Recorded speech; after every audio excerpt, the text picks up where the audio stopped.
আপুরা ভাইয়ারা, আজ রান্না করব রুই মাছের মাথা দিয়ে পুঁই শাক। প্রথমে মশলা দিয়ে জিরা বাটা, আদা রসুন বাটা, পেঁয়াজ বাটা আর মরিচ, সামান্য লবণ, তেল দিয়ে রুই মাছের মাথাটা একটু ভুনায় নেব। তারপরে মাথাটা সিদ্ধ হয়ে গেলে দেব পুঁই শাক। এখন মনে হচ্ছে মাথাটা রান্না হয়ে গেছে, তাই এখন পুঁই শাকটা দিয়ে দেব।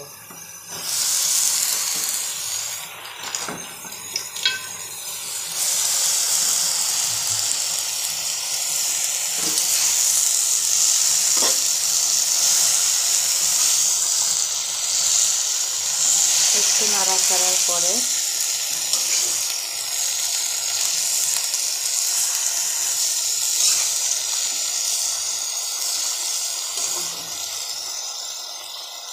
এবার পুঁইশাকটা ঢেকে দেব।